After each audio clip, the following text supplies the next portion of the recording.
Assalomu alaykum hammaga. Bugun sizlar bilan turkcha kofta tayyorlaymiz. Sosli bo'ladi, qaymoqli sos hamda pomidor sosli bo'ladi. Juda ham o'zgacha mazali taom. Bugun sizlarga oson usulda hamda mazali chiqadigan usulda tayyorlab bermoqchiman.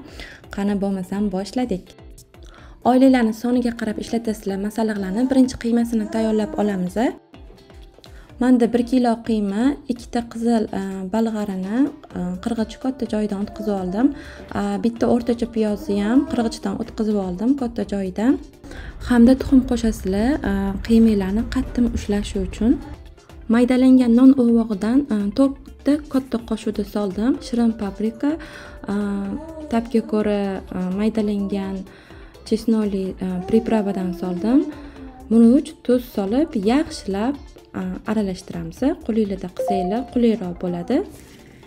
Yana o'zingizlarning xohlagan ziravorlardan qo'shsanglar bo'ladi. Qiymalarni shunaqa urib yaxshilab mushlab qiymani qattimlab olamiz.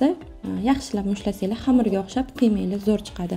Mushlab bo'lganimizdan keyin 2-3 qoshiq yog' soldim. Yog' qo'shsanglar har doim qiymangiz quruq bo'lib qolmaydi. Shuning uchun men har doim yog' qo'shaman.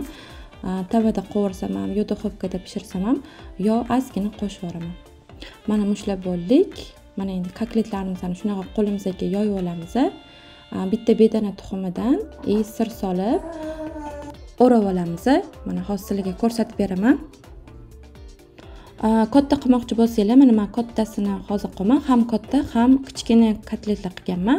Mana ustini shunaqa yopib oldim. Bu kattasi. Buni yaxshilab yopamiz. Mana tayyor. Kotletlarni o'zingizlar xohlagancha tugasizlar-da. Bu katta bo'lgani uchun men 2 qavat go'shtga o'rab oldim. Sir bilan bedana tuxumini.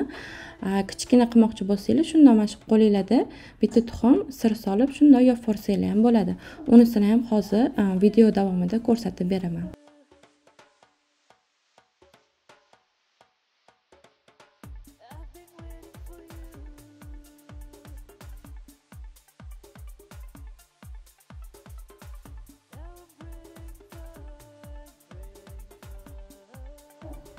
Mana katta kotletlarimni yasab oldim. Kichkina dumaloq listga sig'magani uchun boshqa listga qo'yib oldim. Mana endi kichkinasini yasaymiz kotletlarni. Mana bitta qo'limga qiyma qilib, bitta tuxum sir solib shaklini berib oldim.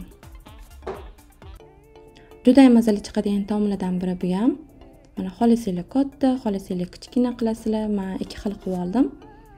Kimga qanaqa yoqadi? Mana hammasini shunaqa tugib chiqamiz.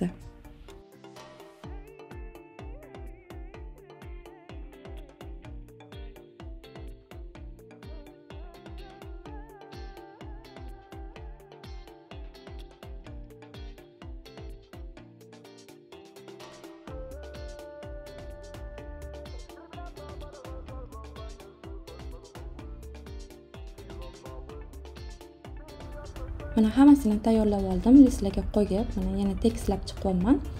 Buni endi pishirib olsam bo'ladi. 220 gradusda taxminan men 25 minutlarda pishirib oldim. Xohlasanglar buni qovurib olsanglar ham bo'ladi, duxovkada pishirish o'rniga, lekin duxovkada pishirsanglar ham bir xil chiqadi, yomon chiqmaydi. Mana endi bularni pishirib olsak ham bo'ladi. Bitta listga hammasini qo'ysanglar ham bo'ladi. Endi menda bitta list bo'lmagani uchun ikkita listga qildim.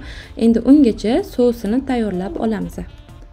150 yoki 200 gram suvga, iliq suvga tomat qo'shamiz. 3-4 qoshiq tomat, xohlasanglar ko'proq yoki qaymoq, smetana qo'shasizlar. Men smetana qo'shdim. 3-4 katta qo'shuvda, 3-4 ta katta qo'shuvda soldim. Unga ziravorlar solasizlar o'zingizlarning xohishingizcha. Men shirin paprika, murch, tuz soldim. Yaxshilab aralashtiramiz. Mana sosimiz tayyor. Men bu sosdan 2 ta tayyorlab oldim, chunki menda 2 ta idish bo'lgani uchun. Mana ungacha kotletlarimiz ham pishib chiqdi. Endi ahmad bermaysizlar, bu tegidagi sirlari, baribir sirlari chiqadi tegidan. Mana endi soslarini ustidan shunaqa quyib to'ldirib yubormaymiz, chunki baland olovda pishgani uchun duxovkada toshib ketadi. Mana Endi bunga o'zinglar xohlagancha narsalar qo'ysanglar bo'ladi. Kartoshka yo boshqa. Men pomidor cherry qo'yib oldim. Rayhon qo'ydim. Rayhonni svejisidan qo'ysanglar, ovqatinglar yanada mazali bo'ladi. Mana endi pishirib olsak bo'ladi, tayyor. Yana duxovkaga qo'yamiz. 220 gradusda 30 minutda, ровно 30 minutga qo'ydim. Tayyor bo'lib pishib chiqadi.